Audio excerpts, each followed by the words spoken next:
Monday night, 8 p.m. YouTube, Facebook Live. How about you? Look who I got on. My partner in crime, my main man, my dog, KV. What's up, Vonner? What's up, my brother? You got it. You got it. You got it. Hey, y'all, it's a lot of stuff going on. I've been looking at y'all memes today. Y'all some cold-blooded. Shut your mouth. Yeah, I've been looking at y'all memes in the stands and all of that. Reference to what happened on Saturday.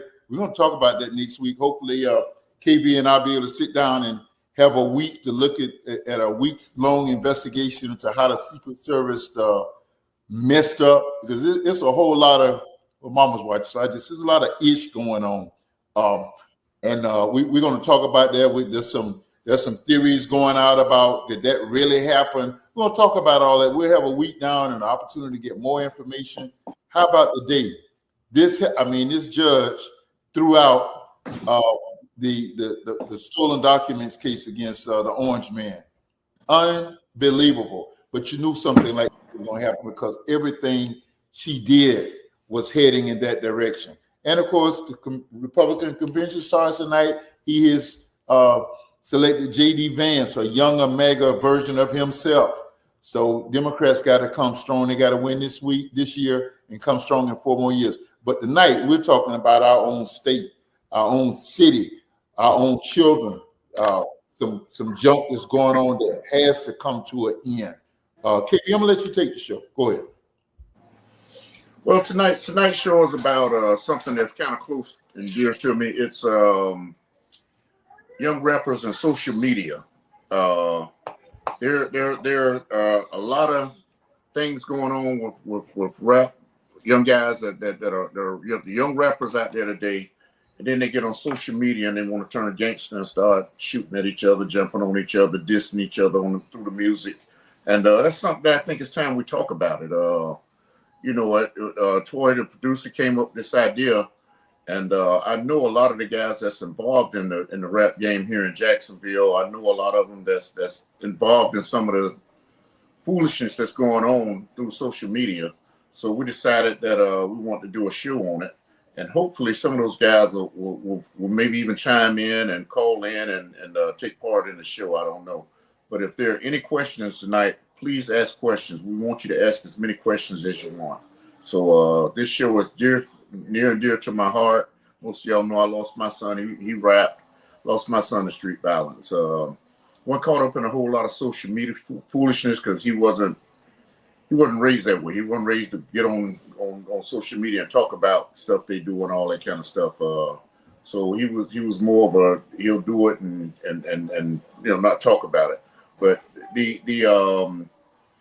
this show tonight, hopefully we'll get some good feedback on it, and looking forward to it. Okay. So we're gonna get right into it. But like Kim says, man, use these comment bars. But before you go there, before you start tag somebody, tag friends, and let them know what's going on tonight. Call friends, let people know. Get in on this conversation tonight.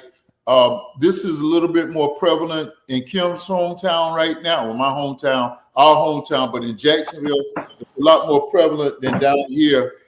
But this stuff has got to stop, and let's just go. So what's really got us back into this was that on the national level, and we're going to talk about that, Kendrick Lamar and Drake have been going at it, and it prompted on the local level this young man to come up and come up with some diss tracks and bring up children, young people from the past, and it elicited a whole lot of sentiment, so much so that he ended up being taken out about 3 weeks ago in Tampa in the most cold-bloodedest of fashions. So, Kim, I'll let you talk about that. I don't know if the videos are going to work for that. I understand our platform's having some problems uploading those videos, but if you would just kind of bring us up to date with what happened there 2 weeks ago and what. Okay.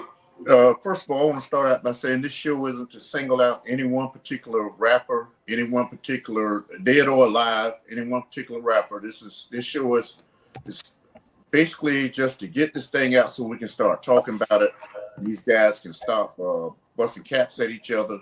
They can learn to get along, or they can learn to diss each other and fun and keep on moving with it and live to see another day. That's what this show is all about tonight. It's not, like I said, it's not out to diss any one particular rapper.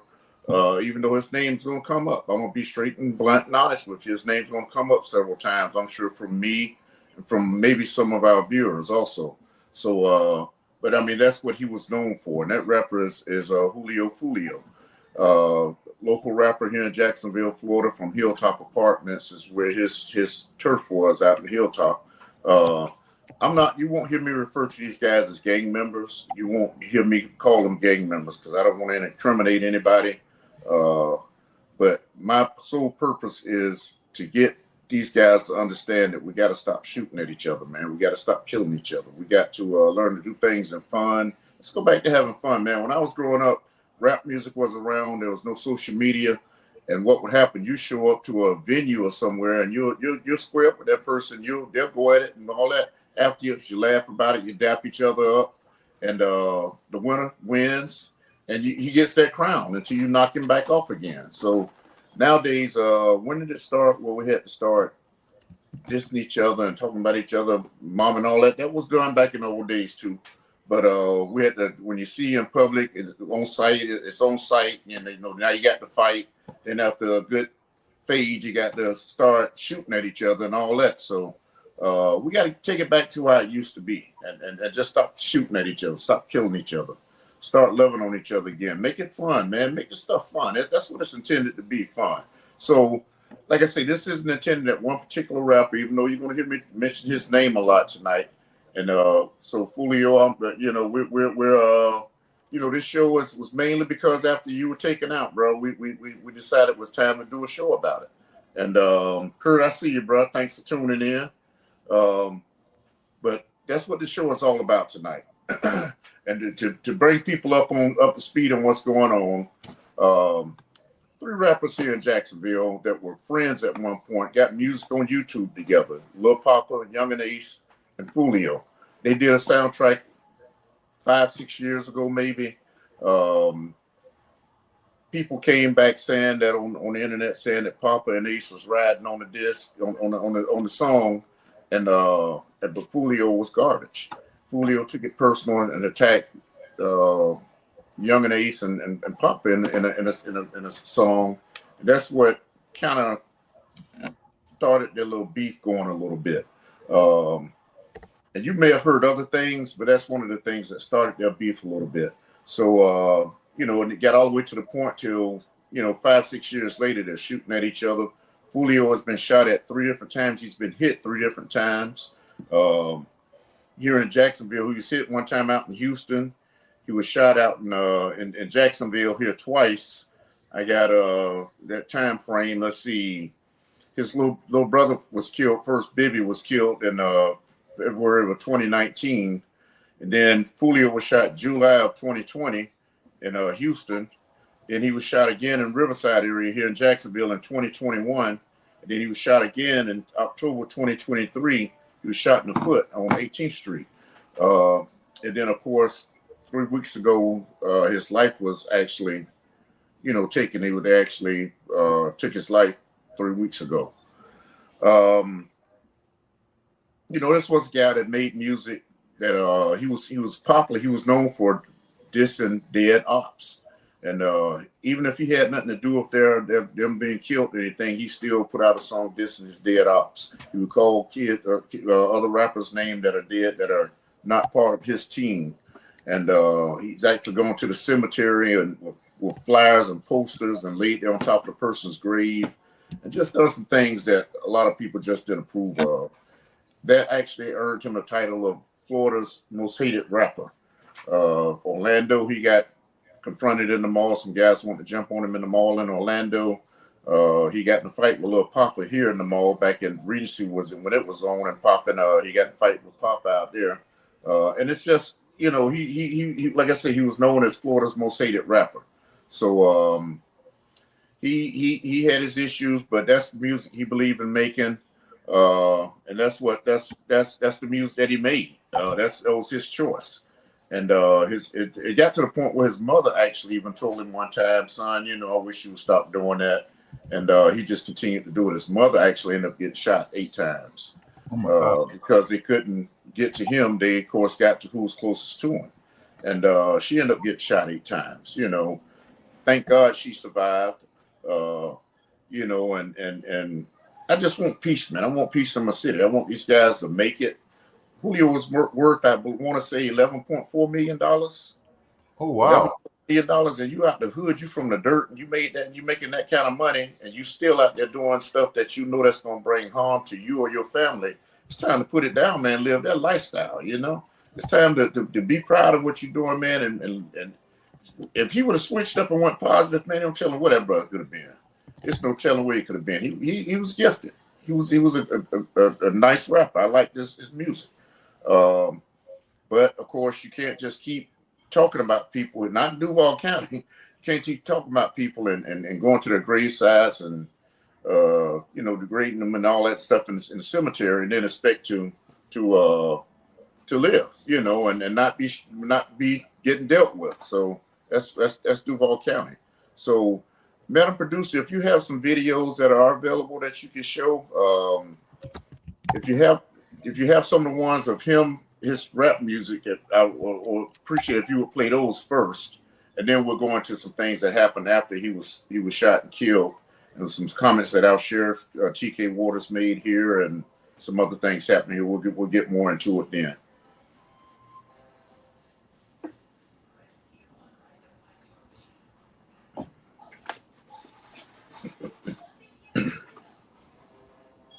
Stay right up.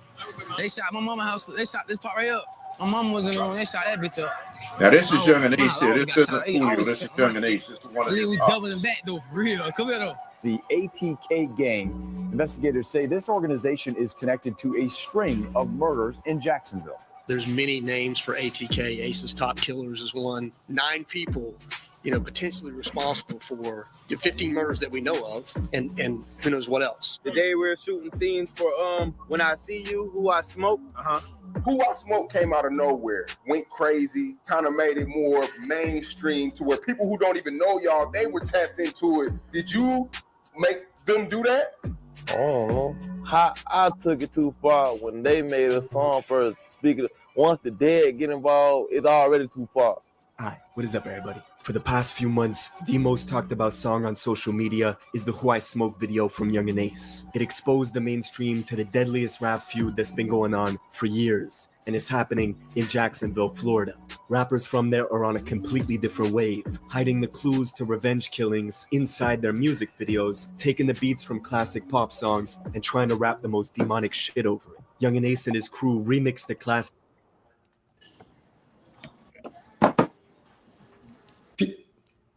KB, what do you know about that? You're a little closer to that. What do you know about what they're saying there? Well, what the video you just saw, that was Young and Ace talking about when his mother's house got shot up, how they were in that room, the bullets hit right around the window and all. Young and Ace is Julio's. They're like number one ops with each other. That's who his number one op is Young and Ace. Young and Ace, of course, group is called the ATK, Ace's Top Killers, and I'm not calling any gang, calling anybody gangs. And then of course Fulio's was ATK. KTA, Kill Them All. So those were the two groups that were kind of firing back at each other. And it started back when Young and Ace and his brother, they called him 23, was at they went to the Japanese steakhouse Wasabi out in the town center about 5 years ago, and they were leaving the town center. They made a mistake and posted where they were at. And that's just get back to the social media thing. These guys get on the radio, on the social media, and tell where they are, knowing they got people that's looking for them. They got the ops out there that's looking for them, and but they get on the social media and they talk about where they are. And sure enough, when they left there that evening, they were celebrating 23's birthday. When they left there, it was Young and 23 and his other brother and another friend was in the car. When they got down by the 295 entrance ramp, their car was shot up. It was 4 of them in the car. 3 of them died. Young and Ace was the only one to live. I think he got shot 8 times or something like that. I know he got shot in his hand, but he lived. The rest of them, his brothers and all of them were killed. Coincidentally, and I'm gonna bring this up because I want to circle back around to it later, but it was 4 of them in the car. 3 of them were killed, 1 lived. And when Fulio was killed, there was 4 people in the car. It happened on the 23rd of last month, of this month, happened on the 23rd of this month. 4 of them were in the car. 3 of them lived, and 1 of them was killed, being Fulio. It's coincidental, or, you know, however you want to look at that. You know, you look at that how you want to look at it. But anyway, they Young and Ace and his brothers were leaving. They got shot up. Fulio immediately went on social media saying that he was, you know, responsible for that, put a song out.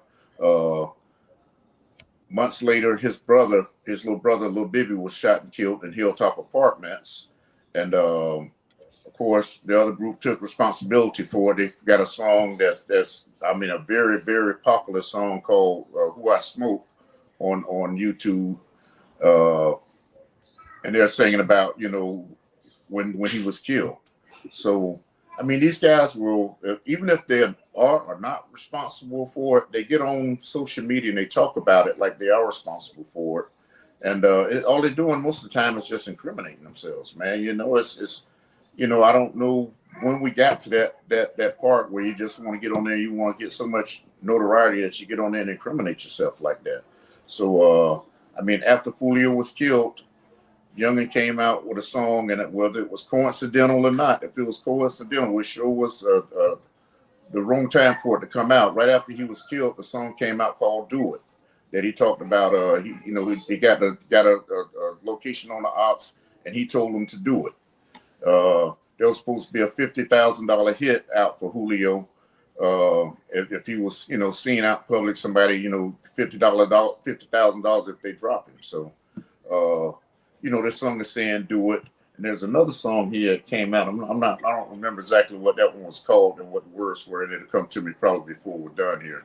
But those songs came out at the wrong time, right when Fulio was killed. So if it was done, it was done intentionally. If it was done unintentionally, it just came out at the wrong time.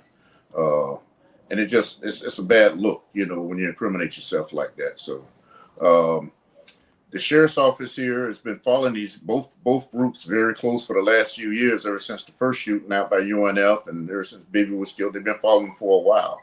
So you know, they have an idea who to watch, and they're watching these guys. They're talking about possibly RICO and some of them, so they can get all of them and round them up in one big batch with the RICO statute. So if they do that, those guys are going to go away, and they're going to be gone for a while. They'll be gone for a pretty good little while because that's a federal charge. So, you know, I just hate to see these young men with so much talent that's making money. I don't know what Young and Ace's net worth is, but dude can rap. Dude can straight up rap, man. I like his music. And you know, he just I wish he just wouldn't put himself out like that. Maybe now that Fulio's gone, he'll have a change of opinion, or whatever. Those young men get out and start doing what they're supposed to do and live their life a different lifestyle. That's what I would love to, me personally, what I would love to see. So can you see Toya is asking a question. Max says he misses $B. I know that's some kind of symbol for a rapper. And then Toya said, do they reach out to you because we know you walk those areas that they frequent, asking them to put down those guns and appealing them for that better lifestyle that you're speaking to? Do they reach out to you? Is there anything that you see in your communication with them that they want to change, that they are open to change, or that they can change? Well, and that's a good question. And for those that don't know, I have been walking the streets, haven't done it in a while now because I started a little job, but I've been walking the streets at least about 3 days a week and talking to guys out on the streets that I know who are shooters, and asking them to put their guns down. Let's live, let's change the lifestyle. It's a better lifestyle out there. You don't have to look for the jack man looking for you or the policeman looking for you. You can go anywhere in the city you want to go and don't have to worry about all that foolishness. I've been concentrating on the east side of Jacksonville because I live out east and I know a lot of people out east. They know me. They trust me now. They've seen my face enough times, like I say, 3 days a week. So they learn to build trust. And they know that I seriously got their back. I'm not just out there just trying to be an ex-police officer out there trying to do something to get notoriety. No, I'm doing it for the right reason. I lost my son to violence, so I'm out there doing it for the right reason. I want to see these guys live. So, and a lot of the guys out east here have actually stopped doing some of the stuff they're doing. They haven't seen any main videos from out east on YouTube. You haven't seen a lot of no shootings out here on the east side and anything like that of that sort. The last one was probably 6-7 months ago, and it's calmed down a whole lot. So I know it'll work.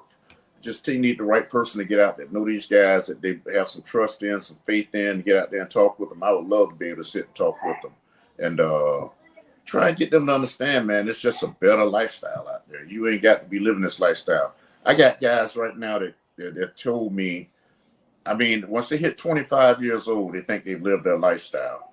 They hit 25, they think they'll live I want to live until I see 80, 100 years old. I mean, that's my generation. That's what they look forward to, getting old, turning old one day. These guys on the streets nowadays, when they hit 25, they feel like they've lived their lifestyle. They think that they go on YouTube, they go on Instagram, Facebook. Thank God I made it. I made it to 25. I'm I done made it, they expect to live see 25 and that's it. And a lot of them, unfortunately, are killed by the age of 25 years old. They actually leave here. They're checking out of here at the age of 25. So Julio, interesting enough, was 26. He was celebrating his 26th birthday. But he went on live talking about giving up his location, where he was at and all that. He doesn't do that. And it just makes me wonder if the young man was just ready to go. Because, I mean, when you live in a lifestyle where you live in your neighborhood, you got to stay in your neighborhood. And when you leave your neighborhood, you got to make sure you're strapped up. You got to make sure you're 4 or 5 deep. And if you go anywhere in the city, you got to make sure you got your boys with you and all that. That's no lifestyle for a man to live. That's no lifestyle for anybody to live. Even him going to Houston. He was shot in Houston. He was in Orlando in the mall, and some guys wanted to jump on him. I mean, this guy couldn't live his lifestyle anywhere else. He probably just got tired of the way he was living and was just ready, and came on live and said where he was at. I'm just speculating. I know guys who have told me that they're ready to leave here because they're tired of living this lifestyle where they can't go where they want to go, and they can't do what they want to do, and they can't go places with just their family. They got to have their boys with them. Like I say, be 4 or 5 deep and all that. And that's just no way to live your lifestyle. So, like I said, I'm not saying that was the case with him. I'm just saying that could be the case with him because I see it with a lot of the guys I talk to face on the streets. So Kim, I want to ask you, and because my time on the streets, I never knew this. I lived lived outside of Chicago where gang violence it's a totally different animal. It's over territory. And I know to an extent, some of this rap wars are about territory, but it was about territory because it translated into drugs and money and all of that stuff. We got about 3 minutes before the break. What incentives? I mean, what have been things that you think has caused the group that you've been able to have an influence with that has seemingly put down the guns or minimized the violence at least? Is it does the money? Obviously, this kid I was telling people he was worth 1.4 million. You said $11 million. And you're right. It was one. I said 11. I meant 1. I didn't realize I said 11. It was 1.4 million is what he was. Even 1.4. To me and you, we were public servants. That's money. Is it the money, the kids, the relationships? None of those things, matter as far as abandoning that lifestyle. A lot of them nowadays, man. When we was growing up, people were doing criminal things to get money, to get some kind of proceeds back. Nowadays, guys are doing things for reputation. They're doing it for notoriety, for reputation. They're not getting paid to do it. Some of them are just doing it just so they can say that get their name out. They're the one who did that. It's totally different now, man. When when I was coming up, people, you know, a new pair of J's came out or something. This was back when Jordans first came out, you know, and it was unheard of to pay, you know, $200 for a pair of sneakers or whatever. But people will rob you for your J's. They want to kill you. They want to shoot. They'll rob you for your J's, and they keep on moving. I remember the first pair of sneakers I heard of somebody getting robbed for was a pair of Patrick Ewings back in Skate City back in the day. Somebody robbed the guy, and that made big news here that they robbed him for his Patrick Ewing sneakers. So, but nowadays, guys are killing each other for nothing. They're shooting at each other, and they're doing it for nothing. It's not for territory. It's not for drugs. It's not. I mean, it's a lot of it is just to get notoriety. You know, to say, hey man, this is my set. We from over here, and we run this city. We run y'all. You know, and that's what we're doing. We're killing each other just for that, based on that. So I mean, that which makes it even worse to me. Yeah, I mean, that's what I'm saying. I mean, having your name, you know, having that, we have all, as you said, back in our day, to a much, much lesser extent, everybody, like, you know, a little notoriety, a little rep, you know, stuff like that. But does it mean more than being able to see your kids grow, to being with your kids, to help them to grow up, to raise them, or to be able to make your family secure by earning money? That stuff means more. And I'm going to ask you on the other side of the break about some more. If I can answer, say one more thing real quick before, because I was talking to somebody actually earlier today about this, some dude on the street earlier today about this same thing. And I'll be as quick as possible because I know we got to take the break. But like some of the guys out there, man, they want to be, they just want to be known. You know, they come from nothing. They come from nothing. They don't have a daddy at home to kind of really give them that stern father-son raising environment. They have a mother. Their mother sometimes out there tricking or doing whatever she can to make ends meet. She's drunk. She's high. Even the ones that have good mothers that they're raising them, they're trying to raise them. They're working all the time. You know, when the kid is usually raising his own self. From the time he's 10, 12 years old, he's raising his own self. He's running the streets doing what he got to do to feed himself. And people don't realize how big a problem that is in the hood, man. These kids are growing up, they're raising their own selves, having to deal with finding food. You know, they're hungry a lot of times, man. I didn't realize this till I really got to start walking the streets, start talking to these dudes, man. You walk in the house and you open the refrigerator, you look from the front to the back of it. Ain't nothing in the refrigerator. You know, these kids are hungry, man. You know, I'm not giving anybody a reason to go out and rob and steal or kill or do anything like that. But I'm just saying it's real out there on the streets for these dudes. And we're all creatures of our environment. And that's the environment they're raised in. And that's what they see their generation before them do. They do. We actually imitate what we see our people, we'll see what other people do. You know, and that's what's happening. They're seeing a bad thing, the bad elements in society, and they're imitating it. They're out there doing it. So we're going to pick up on that, on causes and lack of values and lack of real opportunities for values. We're going to talk about that. We're going to talk about how the national, some of the national rap wars have work their way down to us locally, what effects they are. And we got a couple more videos on the other side of the break. We're right back. So glad to be here with my brother, KB.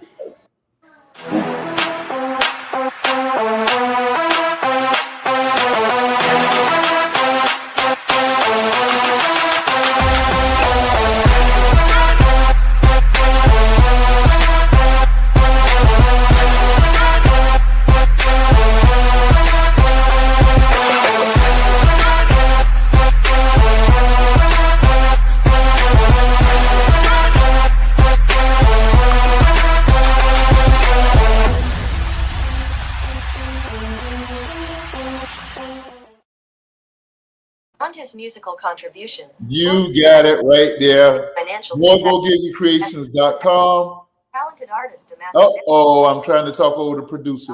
MorgoGiggyCreations.com. They got your back, man. KV's in one location. I'm in another. Well, he's a little bit better looking fella probably than I am, but they got us both looking good. Good sets. That's what they do. That's what they specialize in. they can do the same thing for you. All of your virtual needs, of your internet needs, they got you. MogoGigCreations.com. Contact them, email them tonight. Tell them Dozie told you to see them. All right. Tonight we got a short Dane Dog because this is a serious conversation we're having. I don't want anything to take away from that. But I got to get you, Grant Hill. Try to make this a little bit lighter, this hour a little bit lighter. So, Grant Hill, Dane Dog, I've never had nothing but the utmost of respect for you. You can go ahead and show him. Everybody knows what he looks like. Can we bring him up? Grant Hill. He is such a good-looking brother, an articulate brother, a sharp brother. It is very rarely you have all of those intangibles, and on top of it, you are a great baller.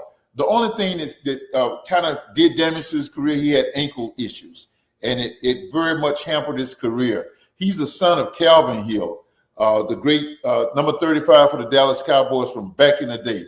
But Grant Hill, Dane Dog, we can roll with you on anything because you're so well liked, particularly here in the state of Florida.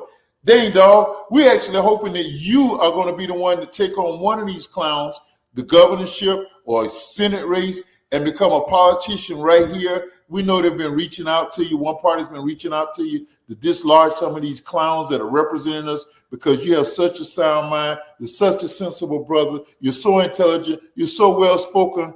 But Dane Dog, you dropped the ball in on this Olympic issue.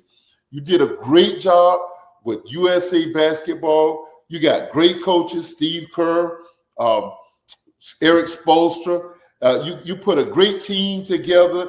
You got our own main man, Bam Adebayo from South Florida. You got Jason Tatum and all of those. But when Kawhi Leonard, who probably never should have been on it in the first place because he's not been able to finish out any season of late, he's a dog on the basketball court, but he's just been injured. He couldn't help the Clippers in the recent playoffs. He never should have been on the team. But because he made the team, when you all made the decision in practices that he was not physically fit, Dane Dog, you replaced him with this Washington guy from the Celtics, a dog on the defensive end, a great role player, a great piece to any championship formula. But you replaced him with him, Dane Dog. That was mistake number one. But then when Jaylen Brown clapped back about being passed over, you came with the weakest of explanations. You said that it was because he was a better fit. Dang, dog, you dropped the ball, Grant. You let us down. You wiped out about 30 years of good reputation with our community by saying he's a great fit. Dang, dog, Jaylen Brown only was the Eastern Conference most valuable player. Dang, dog, he was only the most valuable players of the NBA finals. I'm not a Celtic fan unless it's Doc Rivers and Kevin Garnett and all of them guys. But dang, dog, you killing me. That explanation, a better fit, this man's an MVP. He could fit with anybody, anywhere, on any team. He raised the real issue. Dang, dog, did it have anything to do with a Nike endorsement or Nike support? Grant Hill, don't ever let us have to get you in Dang Dog again. All right, we're back to the dialogue tonight. Kim, you ended by talking about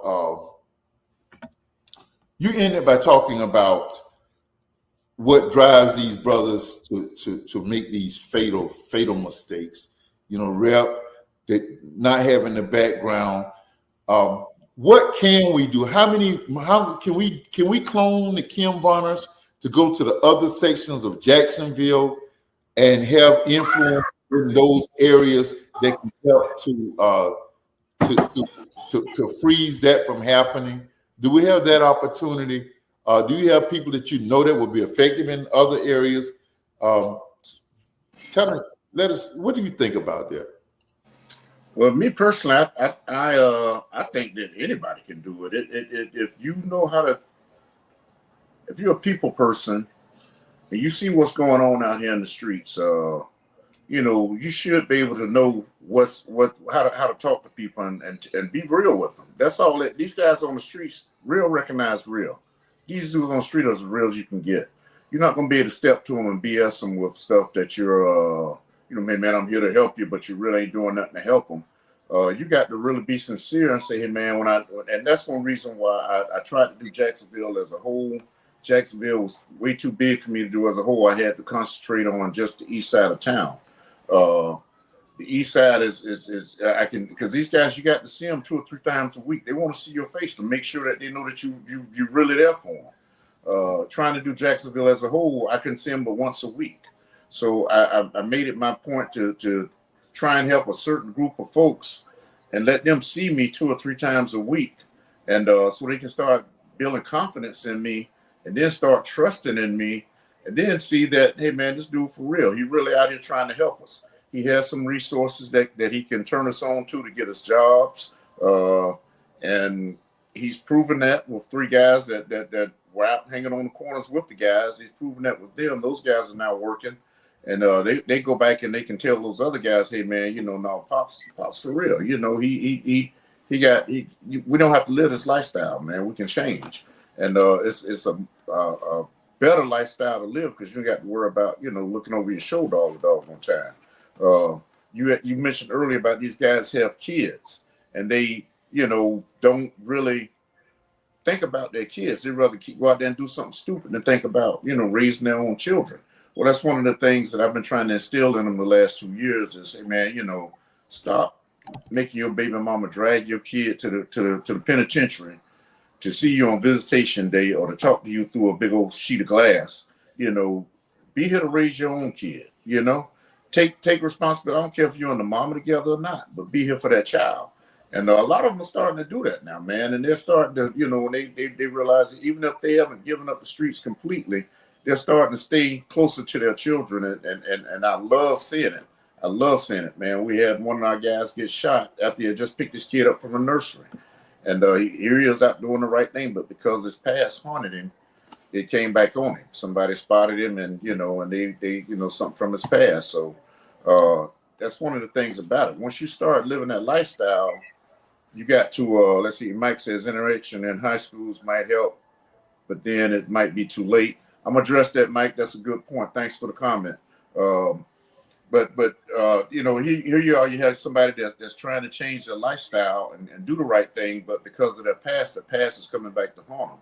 So, and what Mike just said is it's never too late. I don't think it's ever too late because that's why I'm walking the streets now and talking to guys. It's never really too late. But if you can catch them at, believe it or not, 5th and 6th grade, those are the ages where we need to hit these kids, man. We need to hit them when they're kids, when they're toddlers, and when they're kids, when they're in preschool, elementary school, and let them see that there's some positive black men in their lifestyle. A lot of these guys grow up, and like I said, I have kids that I put in my car and taking them across town to eat lunch. A group of kids, and 2 of those kids in the car had never been across the bridge before, and they're living here in Jacksonville, the city of bridges. They've never been across the bridge before. You know, all they used to is being right there. They go to school in their hood. Their mom and dad ain't got no car, or their mom ain't got no car, so they do everything right in the hood. They never leave the hood for anything. They might go to the doctor or whatever, but they never leave the hood. They never crossed that bridge before. He was 12 years old, and they'd never been across the bridge.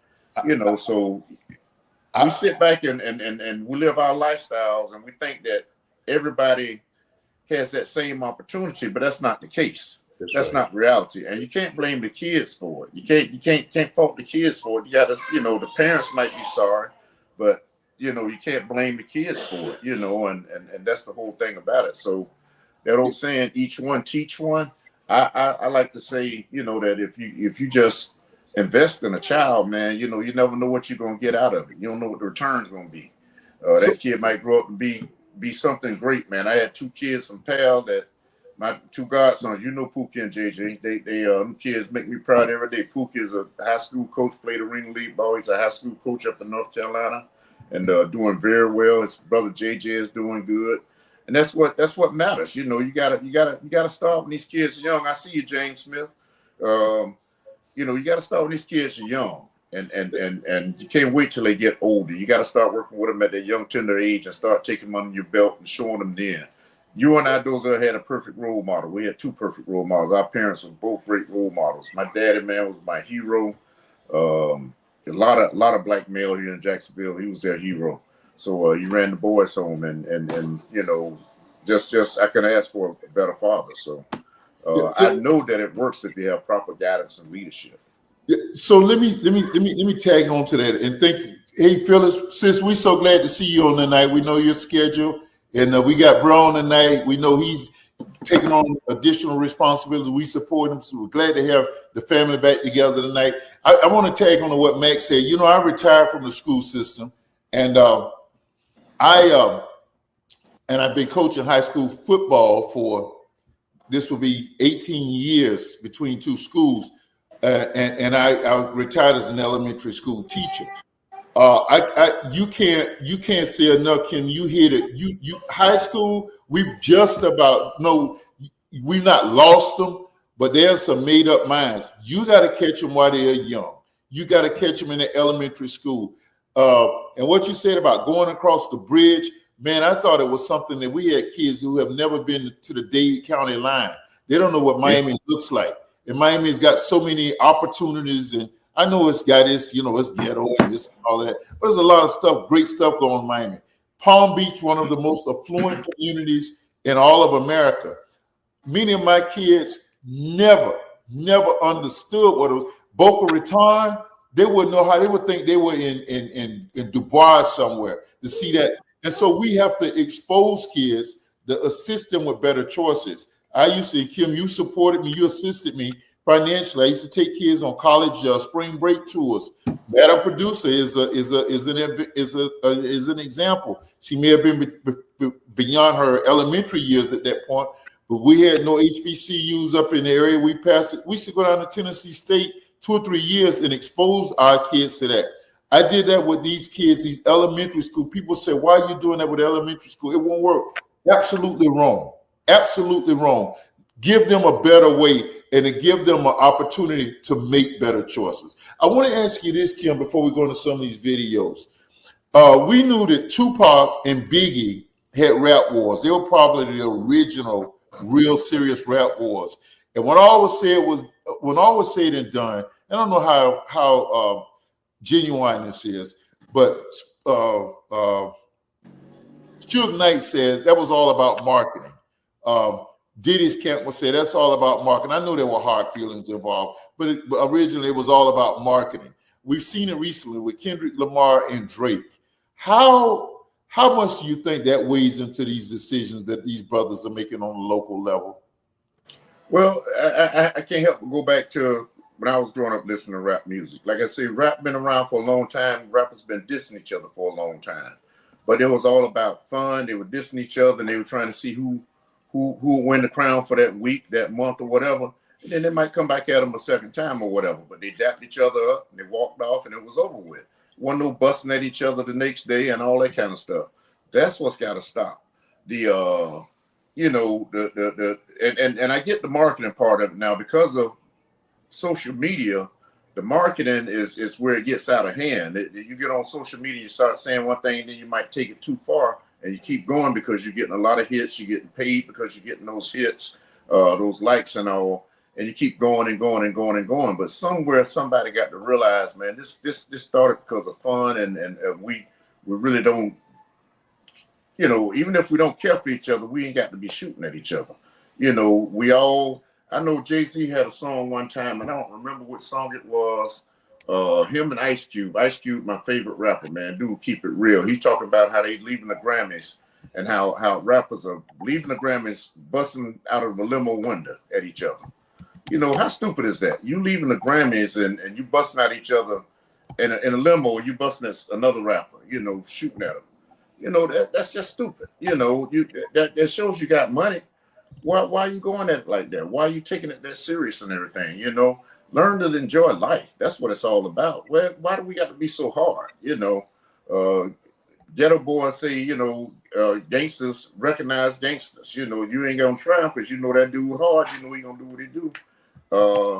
it's just that, you know, to me, it's unnecessarily trying to be hard to me, and that's mostly what it is, because you're trying to build a reputation that you're so hard, you do this, you do that. You know, there's rappers out there now that they refuse to really get into it with a diss war with other people. One of those rappers, and he's gotten into it in the past with one or two of them, but I mean, it was something real light and he let it go. But you got people like Common and Ice Cube got into it. They had a few words. They finally sat down and talked about it, saying, man, it was a misunderstanding, you know, and they went on about their business. I was going to bring up Kool Moe Dee back in the days in LL too, Mike. I see you got Kool Moe Dee and LL.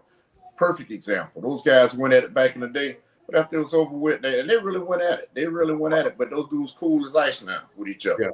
Yeah, and that's what you got to be mature and make those decisions. Like I said, Ice Cube and Common. You got J. Cole, who refused. J. Cole, bad boy. He can flow, but he refused to get out there and down talk another rapper. He said it in some of his songs and all. That's the kind of music I like listening to, man. You know, I get tired of them dudes dissing each other all the time. Now, I will say this: Ice Cube song "No Vaseline." And I don't know if Meta producer got that or even want to play it, because it get pretty risque. But that's when him and NWA fell out with each other, and he went down the list and shot down everybody in NWA. I mean, it's some people say it's the second hardest diss song. I say it's the worst diss song of all time. They say Pac's song against Biggie when he slept with his wife is the number one diss song. I say Ice Cube "No Vaseline" is the number one diss song. Before I played ball, when I was still playing ball, that's what I had. You saw my headphones on, getting hyped before a game. That's what I was listening to, because it get me pumped up and ready to go, and make me want to go out there and beat a net with a sledgehammer. So, you know, that's how pumped up it used to get me. But you know, even with that, those guys they still cool with each other. You know, they cool with each other now. So the key thing is, if you're gonna market, use it for marketing. Make your money, man, but let people know, hey, man, this all fun and games, man. We ain't doing this junk for real, you know, man. We trying to get y'all money. Yeah, that's what it's all about. So, yeah. So, well, let's go. So we got a couple of videos we're going to show with what legally in Jacksonville, some of the things that they're contemplating to help, and let's go to we know who they are. Before the sheriff speaks, let's go to that one first, please. Okay. Sure. If I may generically ask a question about something else. Yep. Generically speaking, what are your thoughts about the glorification of violence on social media, gangs, the detriment to the community, the danger that it poses? I mean, unfortunately, I think young people think this is a game, and you know, there'll be comments about this in the statement that I make, and they make it like it's a video game. It's not. This is real life. So he has a mother, you know, he has parents, siblings, probably friends, and they have to deal with these kind of losses, and it's unfortunate. Now the next thing is these groups. I won't name them. They know who they are. We're not going to tolerate any retribution, any revenge.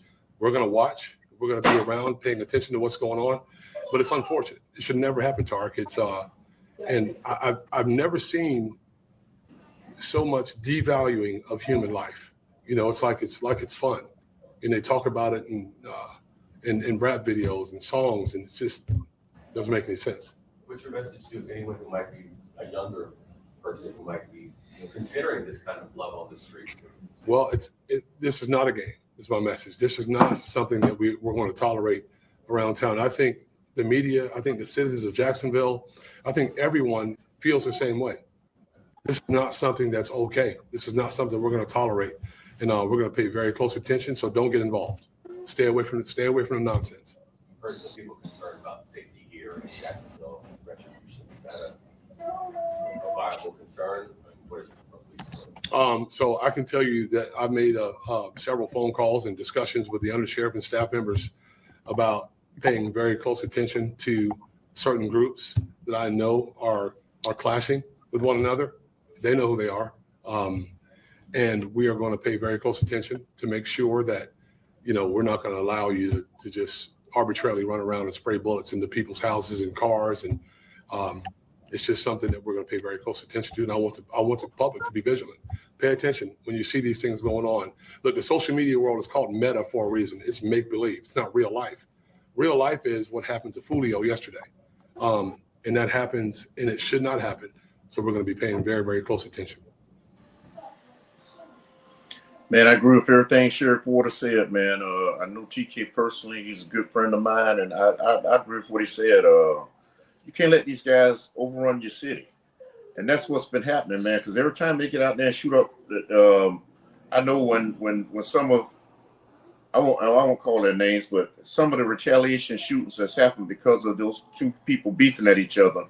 You had a little 9-year-old girl get shot, a 17-year-old girl get shot. There's so many different casualties of war that happen as a result of that. Because those guys, when they jump out shooting, all they're doing is spraying and praying. They ain't locking in on no one particular person. They just trying to shoot up everything in that area they got running or whatever.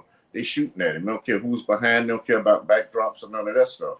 So, like Sheriff said, you can't let them come and just override your city like that. You got to protect the public, and he's that's his job to do that. And he's been doing that. I take my hat off to him for it. I agree with what he said, and he's got to do what he got to do to protect the citizens of Jacksonville. Kim, your success and thank you for sharing. That there had been any shootings in 6 months and all of the killings on your side of town that you have kind of adopted. Well, it's not that you adopted; it's where you live. I guess my question is, and I understand you are quite busy. That's why we don't see you here as much as I'd like to. But what could you do to recruit a team and some of those other strategic teams to assist them in going over and doing what you're doing on the east side of Jacksonville?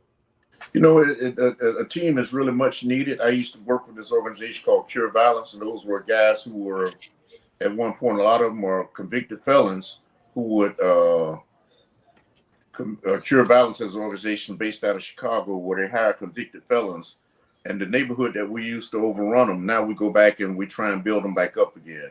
And as you know, a lot of guys that's out there in the streets, there were the gangsters in the streets, people look up to them. People that's out there doing wrong, they look up to them because of their past. Well, those guys are now coming back and telling people, hey, man, we don't need to do it the way I used to do it. It's a different way of doing things. It's a better way of doing things. So unless I got that group of guys with me, a group of convicted felons, a lot of times, because those guys know the real deal.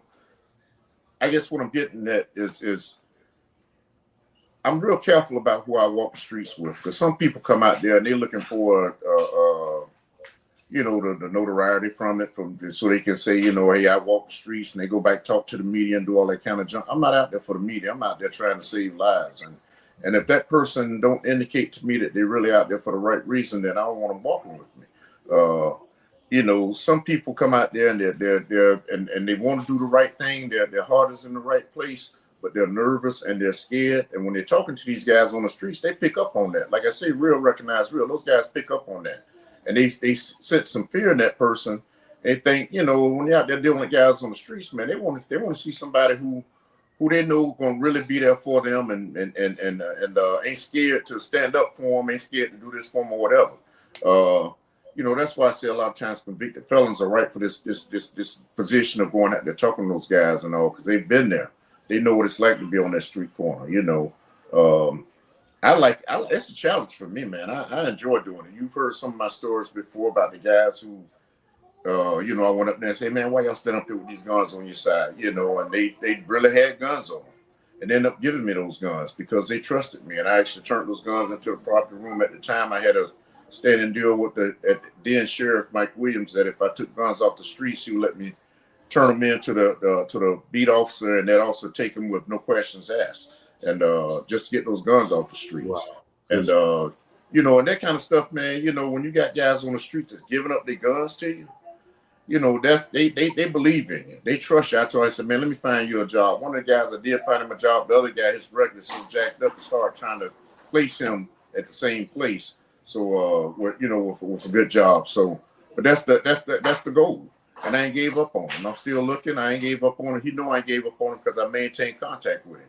I see him when I'm on the streets, and I maintain contact with him. I hit him up, or he hit me up. Hey, man, Pops, well, I'm just checking, man, see if you found anything yet. bro, not yet. Keep your head up. It's coming. It's coming. I promise you, it's coming. So these guys, once they gotta see somebody that's real, man, out there on the streets, and that's, I'm real cautious about who I had a guy walk the streets with me one day, and when he showed up, dude had his shirt tail tucked in. He had on some. He just wasn't dressed to roll to look like he fit in on the streets. I said, bro, we're finna walk the streets, man. I need to pull that shirt tail out and just relax a little bit, man. Those guys, just on your appearance alone, they're not gonna really give in to you. And and so he took all that out, but when we got out there, he just held a dialogue and all that kind of stuff. You got to know the dialogue, you got to know how to talk to people, got to know the way to talk to them. It's a different dialect when you're talking to street dudes and you're talking to somebody that's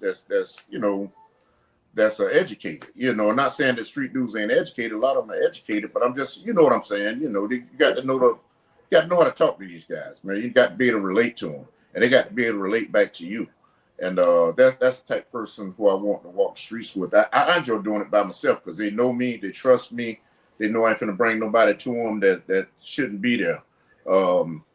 Tori says it's realistic for them to do well if they try to stop the lifestyle but still live in the same city or town. Do they need to move from their surroundings?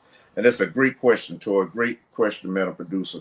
A lot of them do need to change the environment that they're in, and not from one side of the city to the other side of the city. Move to a different city. Yeah. And well, you got to get out there. You got to make it for yourself, and you try to do the right thing.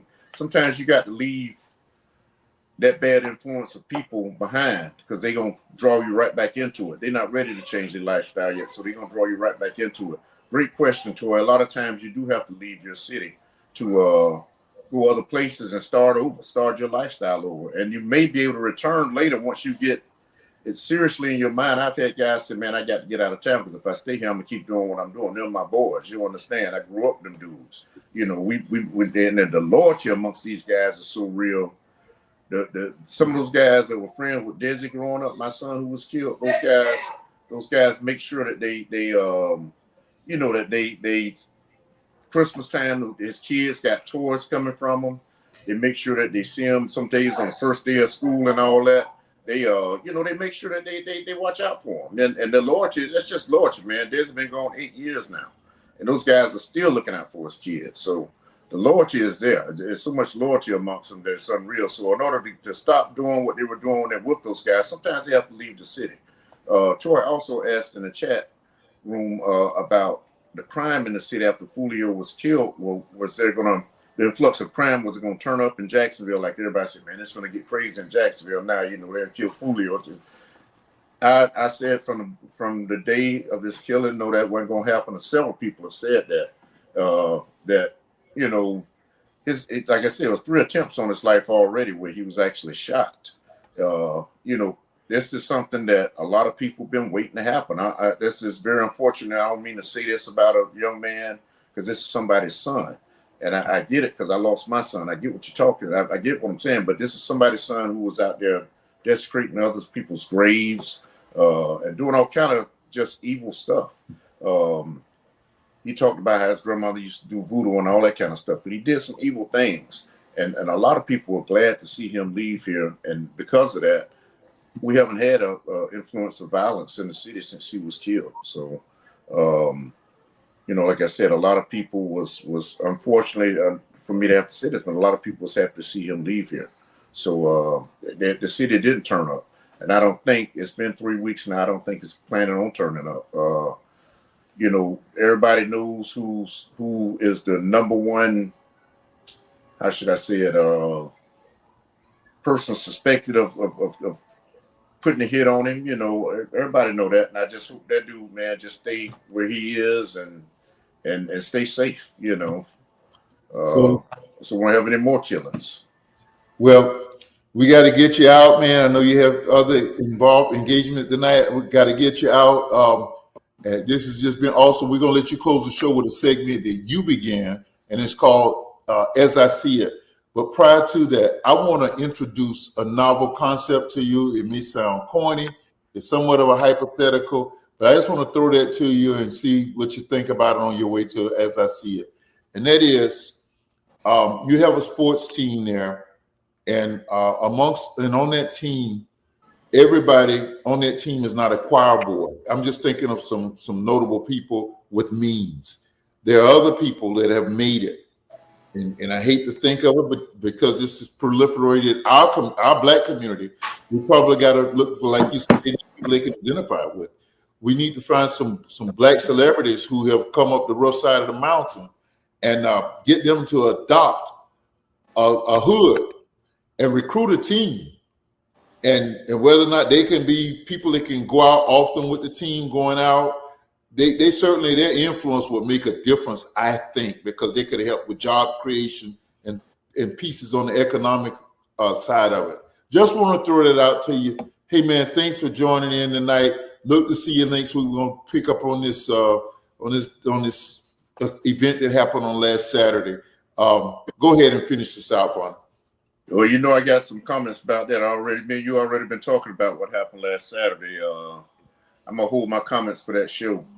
But as I see it, reference the show that we just finished, I just want to see us live and enjoy life, man. That's all. It's I looked up Young and Ace net worth $5 million. Papa net worth $5 million. Fulio was 1.4 million. You know, these guys making money, man. They're making good money. Papa signed with Yo Gotti right now. He originally signed with I think it was Interscope, but he's with Yo Gotti right now. These guys are making money. They're getting paid, man. You know, focus on that and you know, being positive and being good examples. Papa actually put a song out about Fulio where he talks about, hey, bro, I'm sorry to see you had to go and all that kind of stuff. He didn't put out anything negative about him leaving.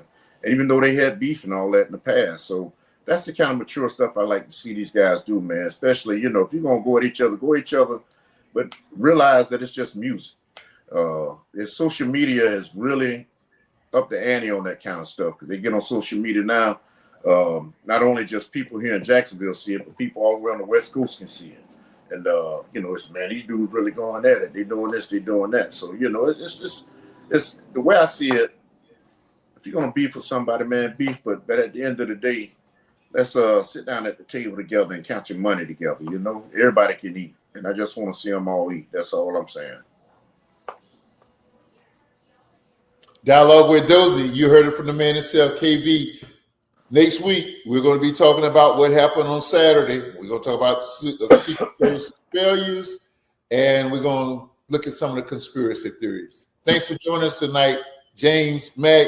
Good seeing you, fellas. Thank you, Madam Producer. Dialogue with Dozie. We out. Thank y'all.